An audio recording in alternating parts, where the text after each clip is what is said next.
Magic 30th Anniversary Edition is going to go down as one of the most controversial, if not the most controversial, trading card game products of all time. And with Wizards of the Coast releasing everything they're going to into the wild, and game stores kind of getting their stock and doing the same, it's time for us to put our emotions aside and decide if this product was as much of a bust as we all thought, or was it actually a big success? Let's talk about it. The story of Magic 30th Anniversary Edition is an interesting one. When the product was released, along with its price point, it instantly divided our community into two different sides. You either thought the price was crazy and the product was not a good one, or you thought that there was a ton of value that you could get from the price point. Now, whether that value came from within the box or from flipping the product on the secondary market, I'll leave that up to those who bought the product. But it's important for regular enthusiasts like you and me to take a look at how the rest of the community has received a product when we evaluate whether was it successful or not. Just because certain Magic products are not for you or necessarily for me does not make them unsuccessful. So today we've got a couple tasks at hand. We first have to define what a successful Magic the Gathering product is. Second, we have to look at Magic 30th Anniversary Edition by the numbers. And if you've been subscribed to this channel for a while, you know I'm tracking every single sold product on TCG Player. And we're going to have to do that with this, plus a couple outside sales we'll have to consider. And then finally, we're going to have to look at Magic 30th Anniversary Edition beyond the numbers. Most Magic releases invoke some kind of emotional response and some kind of feeling that we get throughout the community, and we need to dig into what Magic 30th Anniversary Edition actually did to not only our community, but to Hasbro, the company. So let's start with defining what makes a good Magic product. And in the interest of saving some time, and maybe I can do a video on this later. If you want to see that, make sure you're subscribed to the channel.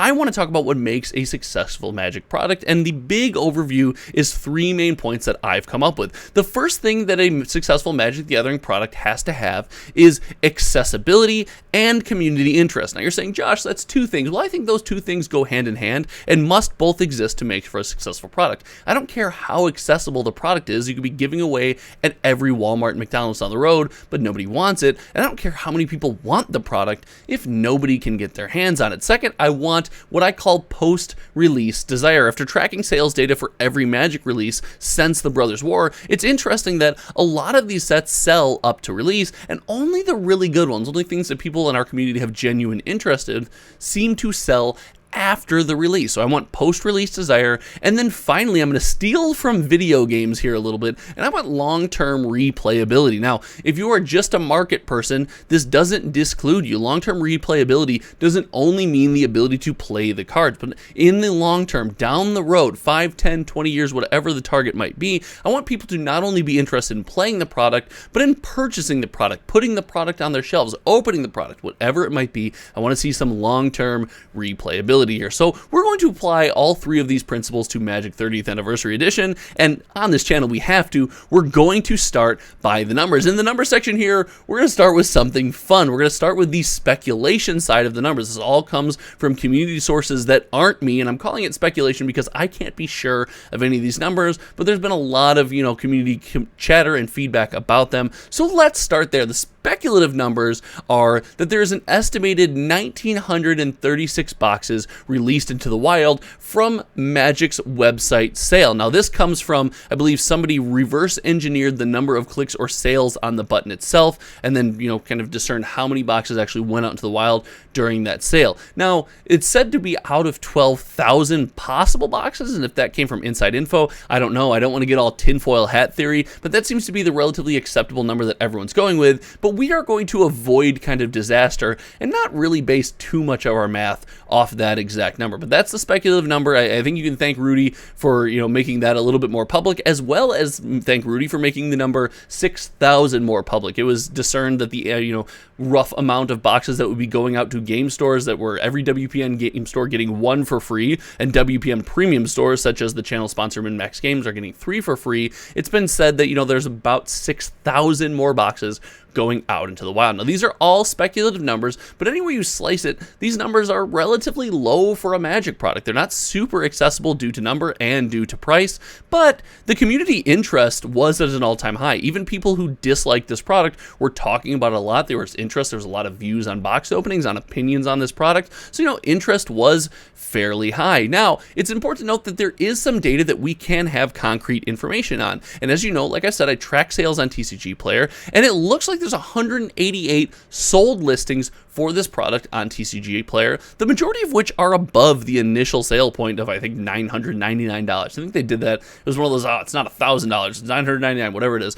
There's 188 sold TCG Player listings combined with what I could find in the sold category for eBay of 215 sold listing. That comes out to, again, give or take, some of those sales on TCG Player can yet to be rescinded. eBay, it's a little bit of a black box with its sales and sales history. There is about 403 sold listings, and let's kind of bolster that number, right? So let's say some of those platforms lost some of those sold listings. Let's bolster it to about 450. But again, it's important to note this data is incomplete. Several of these sales are not only happening privately, but we mentioned 6,000 boxes going out to game stores. Game stores, could sell those boxes to those communities. So it's a largest piece of the pie is going out there and has the ability to sell in that manner, as well as, private sales on Facebook groups, Discord, and I know nobody uses it anymore, but maybe Craigslist, who knows, but it's safe to say that there are sale listings for this product, so we have something to go off. But it's important to note that there's a lot we can discern from these sales numbers, even if some of them might be a little bit wonky. Looking just at TCG Player and eBay,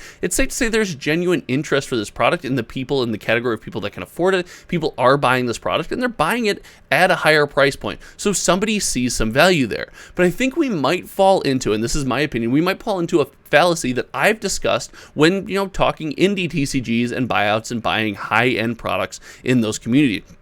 When you consider Magic the Gathering to be a community of 20 million plus, the idea of even if all 12,000 boxes were printed and 6,000 boxes did, go out to game stores and they've all sold, 18,000 sold listings is not that large in that big of a community. And with deep pockets like we see across Magic YouTube and across Magic collectors everywhere, it's safe to say that a small group of investors or collectors or a small number of people that want this product could not only be controlling the market, not to get tinfoil hat theory on, but be the only ones buying this product. And they might run into, a problem depending on what their intent is with the product. Now, we hear a lot of people saying, I want to buy this product to draft it with my friends. And hey, if you got that kind of money, go for it. Good for you. Louis, my homie over at Kitchen Table TCG, actually pointed this out to me. And I think that's a point for the long-term playability of this product, to spend money to want to play this product, and to have to get all these packs together and do it in the long term is something interesting. I think this product does get a point there,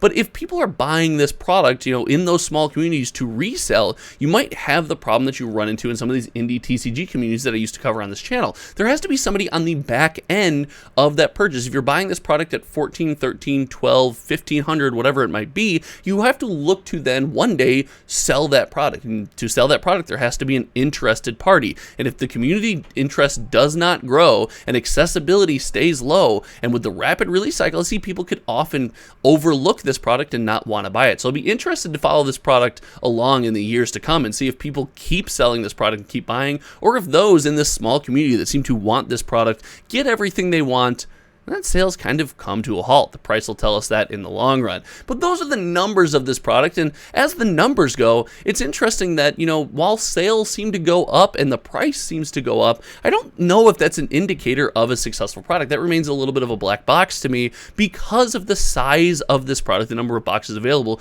to such a large-scale community. I think that is a bigger factor here than the number of sales or even the price for the box. I've actually made a prediction on this channel and on the May the Zoo Be With You podcast. I really think we're going to see the people, the small amount of the community that wants this, seem to, their hands dry up, they move on to the next thing, and sales really slow, and maybe prices do take a hit from there. So all in all, the numbers seem to point to this, looking at our three big categories, as not the best product in the world, but there's more to this product than just the number. We've talked about a release contains an emotional aspect, how we feel about it. And the initial kickoff of this release was definitely negative. There was an emotion to this product that was negativity, or something we don't want, but there was a positive positive repercussion to this product as well. You know, no press is bad press, and for the majority of the time during this product's release, YouTube and content and social media was discussing the controversial Magic the Gathering release. It was more eyes on the game, more eyes on Hasbro, and you know, not necessarily in a great way, but I am sure somebody who hasn't played Magic in a long time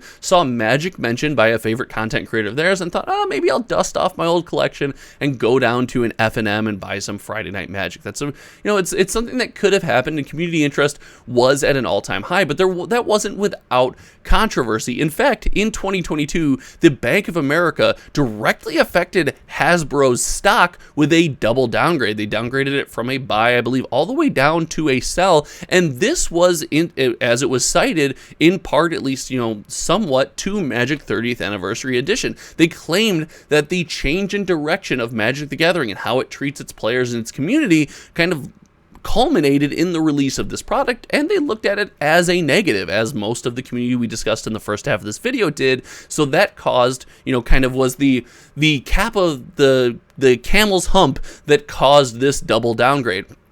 And I don't care who you are. When you're a company and your whole job is to make money, and you release a product that causes somebody to, you know, downgrade your stock or lead to any kind of community panic, any kind of sell-off with a dip in stock when you have what's claimed to be an increase in revenue in 2022, that's definitely not a good thing. It also came with the controversy of, you know, the idea, what are we going to pay for this? Is this just Wizards' rapidly expanding price point and the idea that the community was being priced out? Now, again, much like the double downgrade, this was the peak of the mountain for a bunch of events that led up to this. Magic had increased its prices in boxes. They were returning to in-play events, but they were charging absurd amounts for premium tickets with, you know, frankly, not a lot of rewards, as well as charging you just to play in the Commander area. That was a big debacle during the time of the release of this product. So all of these increases in price and kind of what felt like bleeding our community dry towards the end of 2022 culminated in the release of a product that was deemed a celebration and was out of most regular enthusiasts like you and me's price point.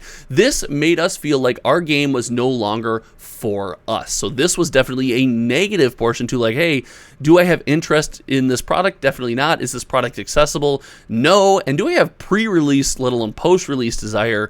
100% not. Maybe people watched a box opening or two, but most of the time it was just to laud the product and be upset about the accessibility, and the accessibility changes kind of along that road leading up to this left a sour taste in our mouth. So all in all, the success of this product, I believe, is still a failure, and it boils down to accessibility. If you've been following this channel for a while, I have made this video about Commander Masters and why I think the $400 set box, regardless of what you reprint in the box, is not going to be a great product, and I think we see that here. It doesn't matter how hyped the product is, what you like about it, what you don't like about it. If the regular enthusiast, if most of our community cannot access the product, we are not able to get our hands on it and enjoy it, that to me does not a successful product make. You can harken back to the current design of draft, set, and collector boxes, and people often complaining about the crazy price of the collector box, and I'm mostly fine with that because the core product, the set that is being released, is often accessible through the draft and set box. But I want to know what you guys think, guys. I really don't think this was that great of a product. I think even looking back today with the increase in sales numbers and the increase in sale price,